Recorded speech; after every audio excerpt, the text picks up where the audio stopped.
Hi, everybody. Welcome to another episode of That Early Childhood Nerd. I'm Heather Burnt-Santy, and today our guest is Greg Santucci. Hi, Greg. Hello, friend. How are you? I'm good. Did I say your name right? I always Yeah. forget to ask.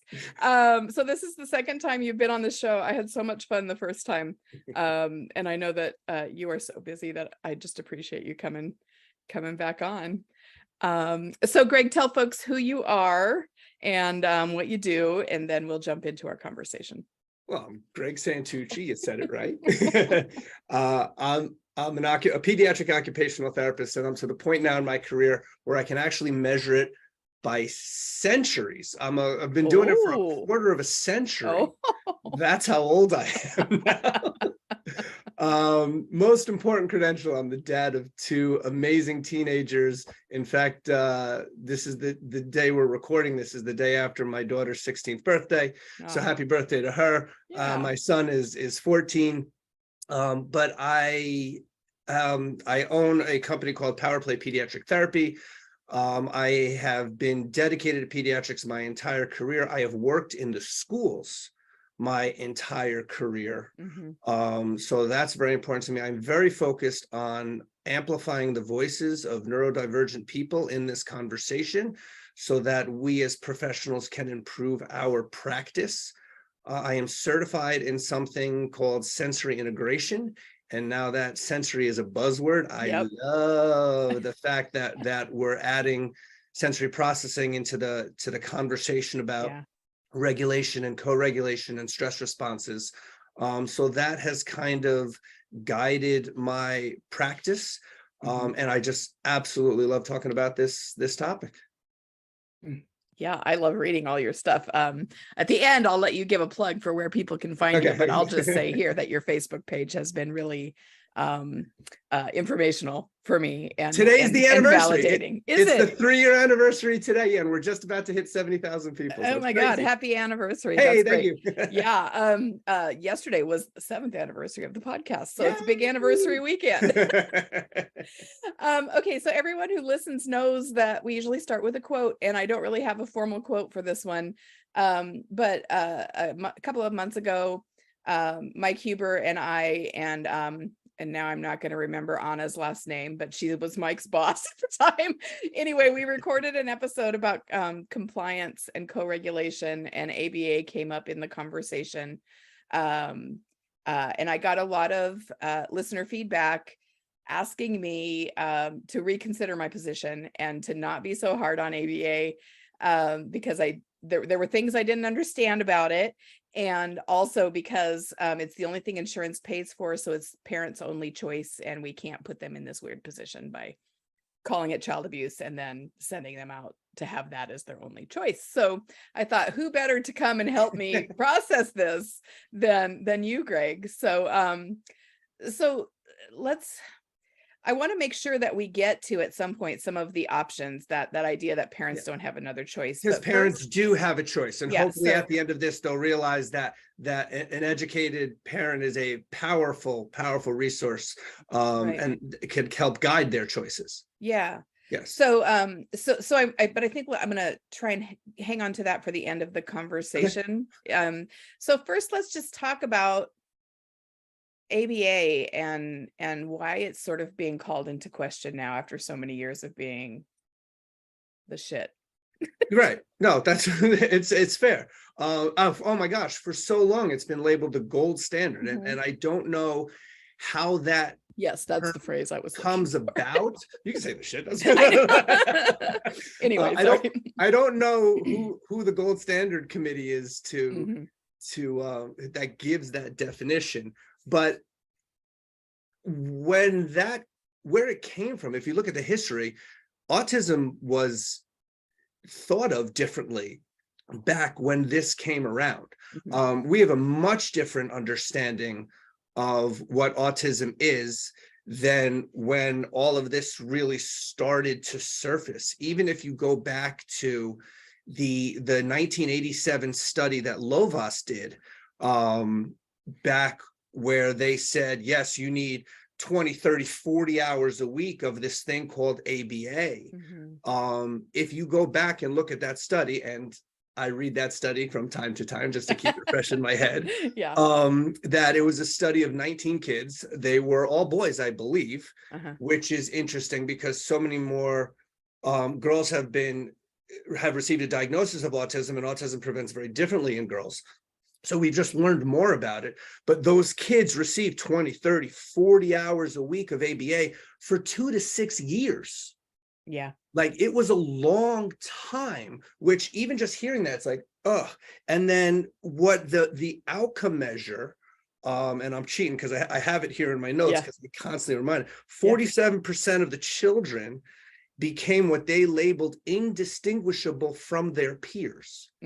And I think that was considered the best outcome. Right. So we were looking back there to make these weird kids that we didn't understand, look a little less autistic, and that was the win. Where now you have the decade of the brain in the 1990s, where we learn all this about the neuroscience, and that mentality doesn't fly anymore, but it's still the predominant intervention, despite professionals in the autistic community saying, no, no, no, no, no, stop, for a variety of reasons. Yeah. So I think I want to start by just talking or letting you talk more about what the autistic community is telling us, what we should be hearing from them and acting on around this idea of ABA. Okay, so first, let me go with the research, and I have to give huge props to Chris Bonello, Bonello from Autistic Not Weird. Thank you, because people were going to comment and ask me for that name again. So Chris Bonello, autisticnotweird.com. He is autistic. He is a now retired teacher, researcher, author, and just fabulous human being. I have no financial commitment with him. I'm just a fan. So I'll put that out there. Anything I say, I don't have any sort of financial commitments with anyone. There's my big disclaimer. So he did a ginormous survey of people who are in the autistic community, both neurodivergent and professionals. Anybody who's touched by autism was part of this, and it was over 11,000 people. 7,500 of which were autistic themselves. So in his survey, he asked about ABA, and if you go on his website, Autistic Not Weird, you can read the whole survey, how he got his participants, what they were looking at, how he analyzed the data. And the survey, 88% of autistic people do not support the use of ABA for autistic children. Full stop, 88%. Now, he chiseled that out even more. Over 71% of autistic people who actually acknowledged receiving ABA services, not just autistic people who actually received it, do not support the use of ABA. So to put that in like a mainstream perspective, and I don't want to make light of a serious situation, right? But if I go on Yelp or if I go on Amazon and 88% of the reviews are 1 star, and 71% of those people are verified users, and they say don't use it, I am not using that product. But to your point as to what the autistic community are saying, I actually wrote down something that I read from an autistic person who received ABA that sums it up perfectly. So they described what looked like progress that was happening at the expense of their sense of self, their comfort, their feelings of safety, and their ability to love who they are, and their stress levels. That's how the autistic community, and I mean thousands of them, are describing. So the outward appearance of ABA is improvement, but that outward improvement is married to the dramatic increase in internal anxiety and suffering. So this person, they described being pushed, and they were pushed repeatedly to the point of tears, with zero sense of personal power, and knowing that the only way to stop the repeated torment was to comply with everything being asked, no matter how painful, no matter how uneasy it made them feel, or how unreasonable the request seemed to them. So that is from the mouth of an autistic person that summarizes what the greater community has been saying. That we have to own that as professionals. If a parent or even an ABA professional is hearing that, that's really hard to listen to. And it's really important that we hear it and process it, because you'll hear so much, oh, ABA is abuse and you're hurting kids. And that's how they're describing it. Internal anxiety and suffering and having zero personal power and just complying with everything just to make it go away. That's the gold standard. Yeah. That's a definition of I mean, that's the opposite of mental health. I mean, all those characteristics you described in those experiences in a different conversation would be a list of things contributing to a lack of mental well-being or psychological safety. And I'm going to go out and say that the vast majority of people who go into the profession of ABA, whether they're BCBAs or RBTs, don't intend for that to happen. Absolutely. I can, yes. So I'm not here. Here bashing people that they get into the profession to help people. Yeah. And so I could imagine the conflict of hearing that, like, wait. I believed in this. I felt like I was helping people. And now I'm getting this feedback when I've invested all of this time and money to get this knowledge base. And now you're telling me I'm hurting people. Like that blows my brain up. But that conflict is so important. You have to go there and grapple with that, because this is what the consumers of this intervention are telling us. That's rough. That was rough. I gotta take a drink, and it's only water. I'm sorry. I was like tearing up. I just, I absolutely know that people get into it because they want to help, and they're coming from a place that's, like in lots of the conversations we have on this show with whoever, I always want to acknowledge that I'm not accusing anyone of waking up in the morning every morning and saying, how can I harm the children I touch today, I come in contact with today. But there are real reasons, important reasons, as you just shared, for us to get serious about it. And for us to say, oh, I never thought about it that way, or that's, we just need to hear it. We need to hear it and take it seriously. The one other thing before anyone who is an ABA professional or RBT logs off of this podcast, I just want to explain where I am coming from with this. So I gave the credentials as an OT, but I worked in an ABA school for years. I was trained in ABA, specifically verbal behavior, by prominent BCBAs in the field. Countless workshops in service, countless bad hotel coffees, sitting in ballrooms listening to this, countless consultations to make sure that everybody is on the same page.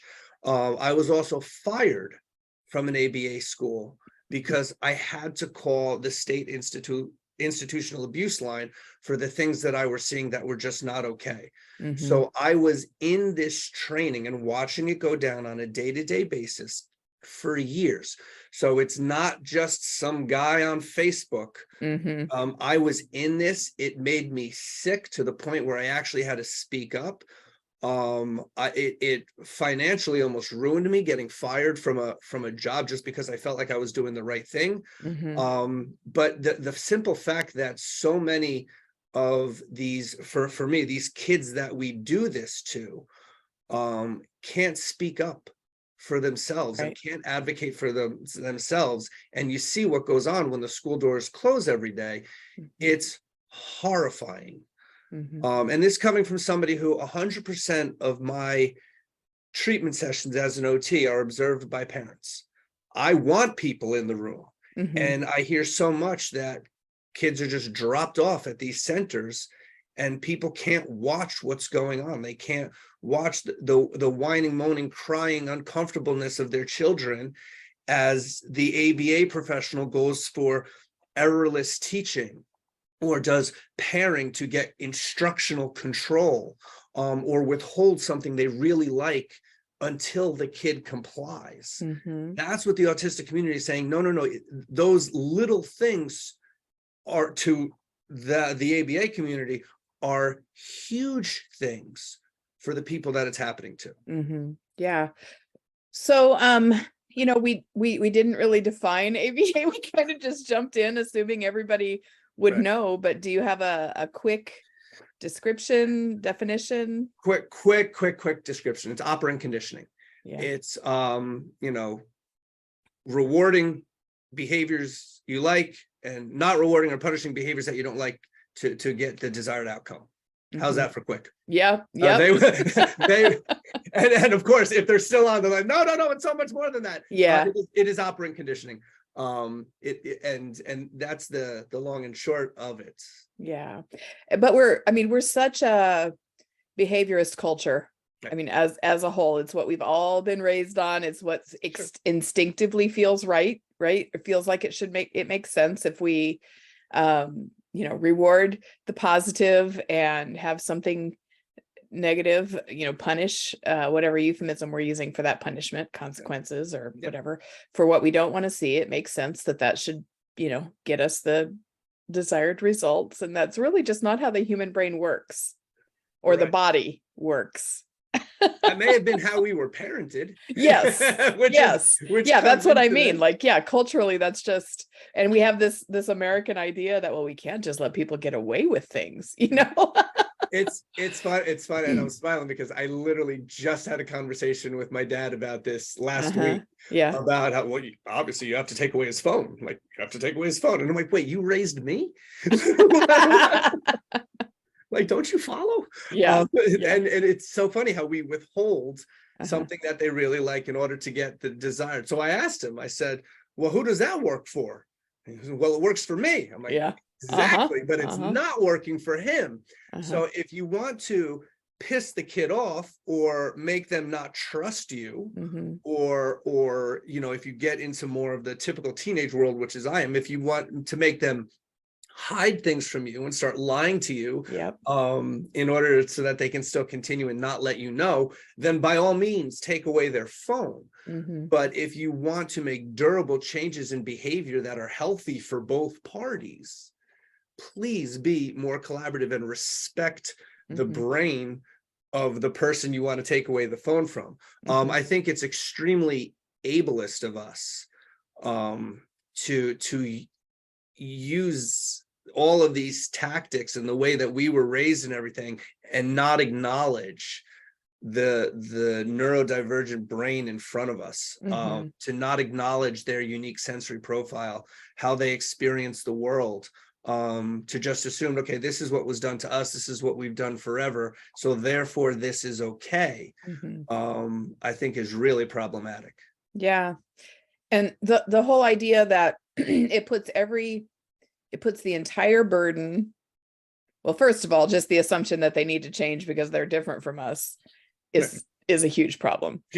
But if we accept that that's true, then the next thing is the entire burden of doing those changes, or well, just changing, is on the shoulders of a child who's maybe already struggling, who's maybe already you know, having some other difficulties, or is experiencing all this stress from these treatments. And if we suggest that the adults should change, there's outrage. Yeah, even the phrase problem behavior. Yeah. There are so many things that are labeled problem behaviors that if you just change the wording and instead of calling them a problem behavior, that's a problem for the adult. Yes. But if you label them a stress response, the entire trajectory of how you're going to approach that situation changes. That if and that's where you get more into the neuroscience and the regulation and co-regulation, where if a child is having a stress response and you truly believe that the behavior is just a symptom of that, it's just a signal, you're there to support the kid. If you see it as a problem behavior, that automatically goes to, well, we got to get rid of this behavior. insert rewards and punishments and consequences or whatever word. So that's where ABA kind of, the philosophy fell flat as after the decade of the brain, and we started learning about neuroscience. Yeah. But thanks to Stephen Porges and Mona Delahook and all of the people out there who are bringing this into everyday practice, no, ABA is not the gold standard for working with autistic people. And I even question whether or not it's an evidence-based practice or not, just by definition of what evidence-based practice is. Well, didn't the, was it the Department of Defense? Didn't they do a study of the evidence that ABA was based on? The TRICARE study. Yes. Yeah. And they found, well, I think it was 79% didn't make progress and 9% regressed, something like that. Yeah. Yeah. So, but yet it still continues and it's still funded. Yeah. Why? Yeah. Like how much evidence do you need to pull back on something? Yeah. So I mean that's the big question. And there are people who are, it's expensive. You get a college degree, in ABA or, graduate level degrees in ABA. And so then it's your livelihood sometimes, like you just described. That's right. Exactly. That's where that makes it harder. That fogs up the lens, I guess, is what I'm trying to say, when we're presented with different ideas or with the thoughts and feelings and experiences of autistic people. So it's no secret. It's Googleable. That there is something called the Autism Investors Summit, and that Blackstone and other venture capitalist firms bought out the ABA clinics back in like 2018, 2019, to the tune of $700 million. So that original study of 19 boys that now turns into 20, 30, 40 hours a week of billable services. So why are we not changing? Because there's big money behind it. A lot of times parents will hear about ABA for the first time from their pediatrician, who they trust with everything. I love my kid's pediatrician. And in fact, I just sent him Chris Bonello's research because he thanked me for enlightening him. He had no idea. Yeah. But usually as soon as they hear autism, the first words out of their mouth, it's rubber stamped, it's ABA. So parents assume that that is the right thing to do. Right. But the truth is the pediatricians don't know about this conversation. They know about the research articles in PubMed. So they can go and they can read the research. And this is where I push back on evidence-based practice. Because by definition, now I'm getting a little bit technical here. Evidence-based practice is the research plus the expertise of the professional plus client values. Okay, so go to that client value section. Boom. So the research shows that they can manipulate a behavior. Right. Okay, so you can manipulate a behavior. We can another podcast, go into a deep dive into the actual research behind that. Yeah. The expertise is on operant conditioning, and there's not training in the neurosciences, in sensory processing for these professionals who are doing what has been deemed the gold standard. They're not trained in anything but ABA. And then the clients are telling us to stop. So again, I pose the question, is ABA an evidence-based practice? I say no. Yeah, I'll buy that. You've convinced me. So now we've got, I want to make sure that we get a couple more things in. So let's talk about the new ABA, because that's the other thing that comes up in the feedback. Or in these conversations, is there's always someone saying it's not like that anymore. Not like that anymore. We've made changes. It's gentler. Play-based. Yeah. Oh, yeah. Okay. So in order to talk about new ABA, we got to talk about what they're calling old ABA. And I think what I can gather where this is coming from is more of the discrete trial training, DTT in the literature, where you sit down at a table and you do drills and you take binders full of data to show that progress. That although that still exists, that to me seems to be what that community is calling old ABA. Let me just say this right off the bat. New ABA is a marketing tool. It is not an evolved philosophy. They hear the criticism because it's loud. But they got to keep the gravy train running. So it's this new ABA. So what you'll hear is that new ABA is more play-based. To me, and I'm guessing to you because I know you. That's a little offensive to people who truly commit to play, because to me they are shredding the definition of play. Mainly because so often they call autistic play non-functional play. They'll see lining up toys as not functional. Again, everybody freaks out the minute a kid lines up some toys. Exactly. So by them saying play-based, what they're saying is, well, they're using toys that a kid really likes to manipulate that kid. That's not play. That's using objects that kids like to still get your results. Perfect example of this idea of non-functional play. And a shout out to my friends at Autism Level Up. Jacqueline Feed gave the best description of this idea of non-functional play I've ever heard, and I use it all the time, and I always throw her props. So she was consulting in a school with her colleague Amy Laurent, both of Autism Level Up, and the kid was lining up different pieces of a Mr. Potato Head, and they were categorized. I mean, the arms and they labeled that as non-functional play. So basically, in their mind, if you're not playing with the toy as the manufacturers intended, it's non-functional and so ableist, and we have to call ourselves out for that. So she clarified this. And she said, just to clarify that lining up and categorizing toys of a Mr. Potato Head, you're considering non-functional and not normal, but sticking human appendages into a plastic potato was totally normal and fine. So, and I'm just like, that is just legend. Too long for a t-shirt, but but absolutely brilliant. Right. You're fine with sticking plastic human appendages into a plastic potato. Totally normal. But if you line them up, and those same people have all their shoes lined up in their closet. That's really a great great example.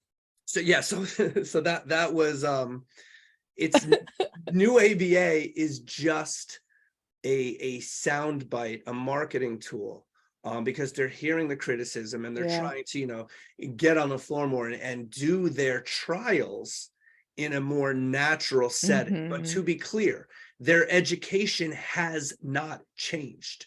I am still undoing new ABA every week in my career. The majority of the kids that I see on my caseload continue to get ABA services. So I'm still undoing the problems that ABA caused. So again, the criticism is of the foundation of what the theory is of what ABA is. If the foundation is bad, I don't care if you put nice, pretty curtains on the second floor. If the foundation is bad, it's still going to crumble. I'm exhausted. Why did we decide to do this on a Sunday? Whose idea was this? I know, but I appreciate this so much, and it's so important that I guess we'll just go through the rest of our day all worked out.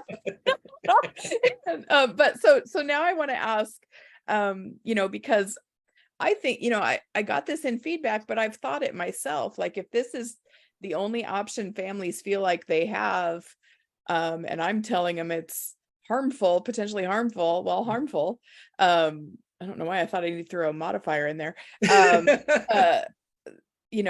What kind of an asshole am I? And that's what I hear from people when we talk about this is, well, it's parents feel like it's their only option. So we have to help them feel good about it. Like, and let me say that I know parents are advocating for their children with the best information that they've been given. Right. They've they've been told by trusted people that this is the solution. Right. So I want to acknowledge that, but they have to know that there are other things. I also have to acknowledge that I have spoken to minority families, Yeah. that have spoken out that some of the techniques and compliance-based techniques could actually save their minority child's life. So like, I want to acknowledge that piece of it as well. I honestly feel like when you're getting into, and I did a meme a while ago, like that no kid needs 20, 30, 40 hours of intervention. That's a full-time job. That is exhausting. So there's that. So it almost seems like it's a form of care. It's not skilled care. It's a form of caregiving that you can get this, you can send a kid to a place where they're getting support for this much time. I understand how that could be appealing. And then the conflict of, wait, how can that not be okay? So there's that piece of it that I would say is, it's not skilled care. And the other thing is, when they're going into a place, and we talk about alternatives, and as an occupational therapist, this is where I can to speak more about alternatives. What's happening is, when you go into this place 20, 30, 40 hours where they have to bill again, venture capitalist firms want the billing. These are private companies. There's an investor summit that you can go and learn how to open up your own ABA school and make lots of money. Autism is not a commodity, but this is, people are making money off of it. So when you go there and you're working on skills like feeding and dressing and functional communication, you are potentially denying a child intervention from people who have advanced training in those particular things. So if you're talking about functional communication and feeding, you better be talking to a speech language pathologist who has training in this. You know, when you're talking about ADLs, dressing, occupational therapists have master's level coursework in this and are experts in the motor planning that it takes in order to accomplish these tasks. So if there's a motor planning deficit, some sort of dyspraxia, an occupational therapist is going to identify that. An ABA professional will not be able to identify it because they're not trained in it. And they have their chaining techniques, which are not unique to ABA. And then when you talk about what they call the functions of a behavior, one of them being sensory, so their definition of sensory is something that feels good or doesn't feel good. Well, that's a slap in the face to OT, because Gene Ayers created the theory of sensory integration. It grew up in OT. It's been proven to be effective. There's some great research coming out in the very near future comparing OT using an SI approach versus an ABA approach. That will blow up the Google machine a little bit when that comes out. Here for it. All right. But when you look at it, if you look at an occupational therapist's training, so I dissected a human brain as part of my training as an occupational therapist. So you have training in the neurosciences. You basically have to have a minor in psychology just to get into OT school. We learn about motor development and motor planning and child development, both typical and atypical.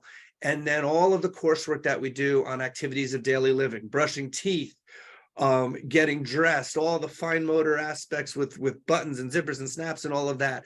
So we're the experts. It's in our practice act. We don't call those things behaviors. ABA calls everything behavior. Those are motor skills that if there's a motor deficit, we have to identify. And a lot of autistic children have motor planning deficits that impact their play.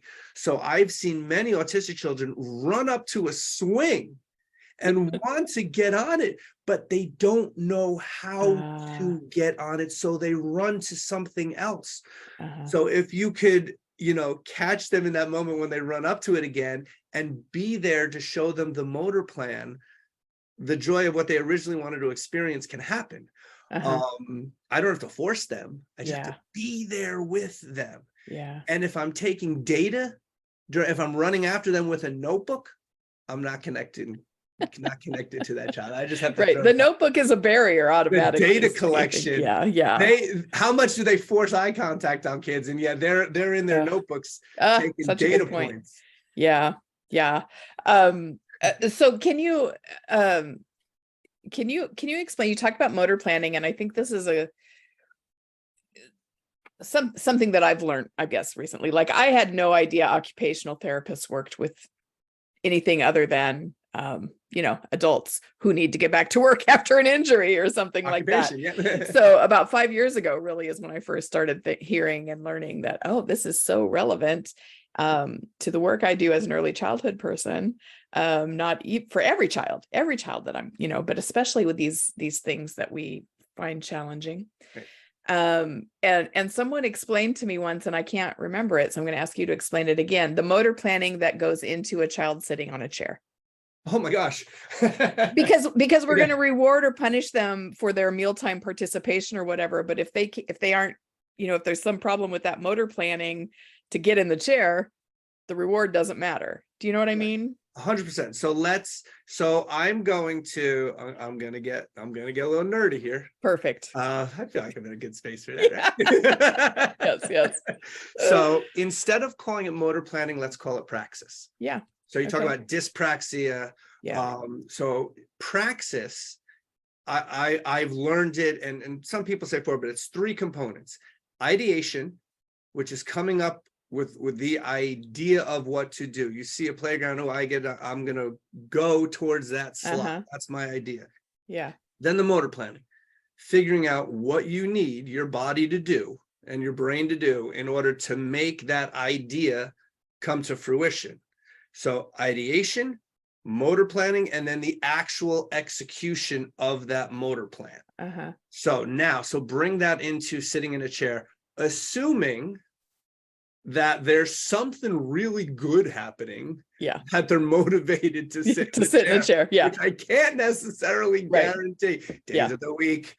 Yeah, exactly. My easy answer is, well, let them stand to eat snack then. Whatever. Yes. So anyway, there's that. So to sit in on, let's just assume it's going to be a little plastic cube chair, because that seems to be everywhere. So you got to figure out how to navigate the obstacles, get around there, turn your body around and sit down. So you're assuming where you are in relationship to that chair, first of all. So for a kid for a kid who's not sitting directly on the chair, automatically I'm going towards more, how's their body awareness? Do they know where they are in relationship to the chair? And then can they actually feel themselves sitting in the chair? Are their feet on the floor? Because if their feet are not on the floor, then all of a sudden you're adding all of these demands on your postural muscles, all those little jelly bellies that our kids have. We're assuming that their core can hold them up so that they can sit right. And again, that sitting right is our definition of right, not there. So if they're sitting on the floor and they like crisscross applesauce, well, that's a horrible position for posture. So any adult right now can go sit on the floor and crisscross, and you can just watch your shoulders hunch forward. Because you can't. Just thinking about it, I know. Like, you can't sustain that because we just don't have the core muscles. A few kids may be able to, but many can't. So there's that piece. Then there's the kids who are still learning about their sensory systems, and they need to move a little bit. But we want them to sit still. So that's a challenge. So all of these, so it's not just motor planning, it's sensory. Oh, by the way, and I may have to go to the bathroom too. So I may be fidgeting a little bit because I feel something down there. If I even can feel something down there, we don't know yet. That interoceptive awareness is tough for kids. So all of this is going on invisibly. Like we don't somebody who's not trained to look at that doesn't know what it's going on. We just see that either a kid will sit still or won't sit still. Yeah. What I'm saying, they may not be able to sit still or get to that chair. But if you're just looking at it as a behavior and you don't have that knowledge, that's a disservice to the kid. Right. So it's more than just motor planning. Yeah. And I can imagine someone listening to that, someone who's just, who is working in early childhood and isn't an occupational therapist, thinking, I don't know all that. I can't keep all that in my brain. Well, then it's just a thing to think, well, oh, wait, I wonder what else might be happening. You don't have to know it all in the moment, but when that child isn't sitting the way you want them to, we can think, oh, I wonder, instead of this kid. Wondering and noticing that they're having a hard time is a fabulous way to approach it. So no, you don't have to know all the answers, but you can't start with they're just not complying. There's a reason why they're not complying. And so we have to dig deeper. And if you don't have everything that I just rattled off as so matter-of-factly, then yes, you lead with compassion and curiosity. And you get there. Maybe they can sit a different way, which will allow them to stay in the group and yet meet whatever muscle and motor planning demands that they have. Maybe the plastic cube chair isn't right for them. Maybe they have to switch positions every couple of minutes. Maybe the entire class would benefit from that. Maybe our expectations could shift a little bit. I mean, I'm sitting in a moving chair right now. I'm rocking and I'm exactly. My legs are crossed. Now they're not. I've got a fidget in my hand. Come on. Yeah, for sure. God. So is there any it's time to wrap up for this one. We'll hopefully have more conversations, but is there anything that you wanted to say that you didn't get to say, or a last thought? So let's go back to what you said about parents feel like they don't have a choice. Yes, they have a choice. And it is, all parents want to advocate for their kids, and knowledge is power. So when you're going into school and you're sitting in an IEP meeting and they're proposing this, you can push back. There is objective information to help you. I gave you some of it today. It's not just Greg spewing opinions, is I can back this up with studies and other research that has happened. So you do have a choice. Just because your child has an autism diagnosis does not mean that they need endless amounts of therapy. That your child and occupational, physical, speech therapists are here to support kids and maybe help them learn skills that they're having difficulty learning naturally. But we're not here to force things upon kids or to make them look normal or indistinguishable from their peers. That's not our motivation. Wow, what a terrible word. I just can't get over that. Sorry, I interrupted. It's awful. And it's still in the literature. I know, God. Yikes. And the social skills. The social skills. Oh, yeah. Yes. Yeah. All right. Well, I'll tell you what I told Kelsey Olds when she was on. I need books from both of you. I'm working on it. Excellent. It's my own neurodivergence that is preventing me from writing this book. Well, I'm not. I've been talking about this book that I'm writing for a long time and just finally got the first chapter done. So I don't, anyway, so I get it, but I would gobble it up. So thank you so much. Where can people find you? So you're on Facebook, look up Greg. Facebook, Greg Santucci, occupational therapist. Make sure you add the occupational therapist, because if you just do Greg Santucci, you're going to get pictures of Logan the mini Labradoodle and my kids' soccer goals. So make sure you add occupation, which is fine. So there's gregsantucci.com. Any infographic that I put on my Facebook page is available for free in PDF form on my website. I try to do as much free stuff as possible for everybody to be that resource so that parents feel that they do have a choice. Again, knowledge is power. So I'm on Instagram, kind of. I'm not really a fan of the platform, but Greg Santucci on Instagram, Greg Santucci, occupational therapist on Facebook, and then gregsantucci.com. If you sign up for emails, I'm going to start sending out a newsletter. I'm going to try to do maybe like 2 a year. I don't want to spam everybody with emails. Right. But that'll keep you in touch to see if I'm around, Yeah. or doing something that may benefit. Yeah. All right. Well, thank you. I hope that everybody goes to look for you now as soon as they hit stop on this episode. Sure. Appreciate it so much, Greg. And thank you, friend. I missed you. I'm glad it's been so long. Been so long. Yeah, I was so excited to talk to you. Okay. All right. Well, thank you everybody for listening to another episode of That Early Childhood Nerd.